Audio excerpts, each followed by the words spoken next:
With over 500 maintenance trucks in service and a price tag of around $120,000 per truck, it's easy to see why ODOT tries to keep its trucks on the road as long as possible.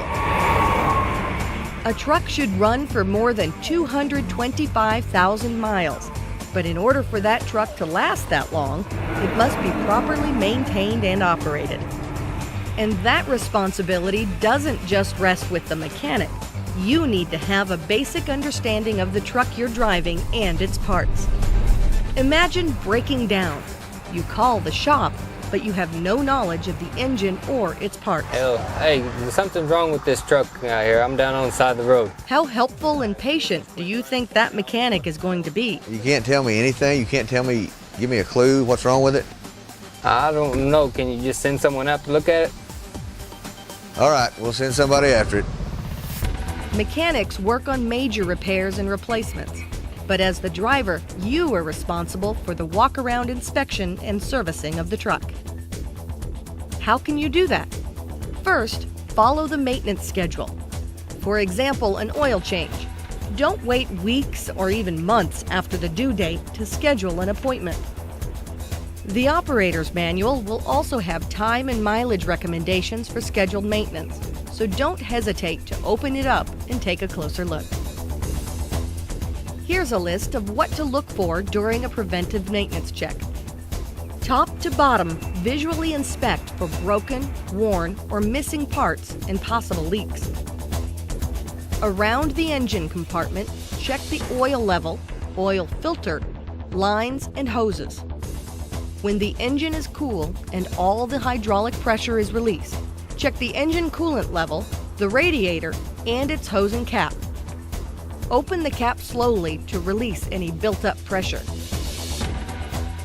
Check the fuel level, fuel filters, and make sure the truck is filled up before heading out. Check the batteries, cables and connectors, as well as the hydraulic fluid level and its filters, hoses, lines, and fittings. Anytime you deal with liquid, make sure there are no leaks. If there are, make sure to clean up any spills. And if you need to add a liquid, be sure to use a drip pan and wear eye protection. If your truck is an automatic, check the transmission fluid level and the transmission pressure, line filter, and breather. Check the exhaust and make sure there are no loose connections or holes. Make sure the clutch is adjusted correctly and that the drive belts are tight and not worn out. Lubricate and wipe off all the grease fittings according to the operator's manual. Pay special attention to the hydraulic lift of the dump bed. Keeping the moving parts greased is crucial to the life of the lift, especially if you're working in a dusty or sandy area. First, prop the dump bed according to the operator's manual. Refer to the video Propping the Dump Bed if you need a refresher on the procedure. Next, fill the grease gun with the correct lubricant and clean off the grease fitting with a rag. Place the gun nozzle on the grease fitting and apply pressure to release the grease. When you're finished, wipe the excess grease off the fittings.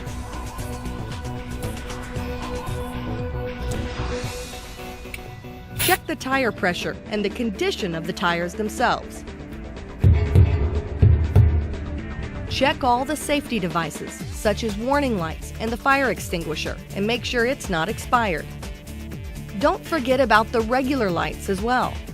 Grab a colleague and check the headlights, turn signals, brake lights, and backup lights, and make sure the backup warning sound is audible. Finally, check all the major components, for example the dump bed, and any attachments you may be using. When it's time to drive the truck, allow the engine to warm up for 5 minutes. And at the end of your shift, it's important to let the engine gradually cool off by letting it run idle for a few minutes before shutting it off. Keep in mind, as the driver, you will know first when something's wrong with your truck. There are 4 ways that you can sense a defect. The first is feel. If you're feeling a constant pull to the right or left, a vibration in the steering, brakes that grab or don't hold, If it just doesn't feel right, it probably isn't. Next is listen. Listen for clicks, thuds, or clanking noise. If you hear air escape or any other unusual noises, stop and let your supervisor know immediately. Third is smell. What you can't feel or hear, you might be able to smell. For example, burning rubber or burning oil. Finally, look for any defects. Look at the dashboard control and make sure everything's in order. Outside of the cab, a visual inspection from top to bottom will save you hours of downtime in the long run. So take time to not only get to know your truck, but also inspect and maintain it as well.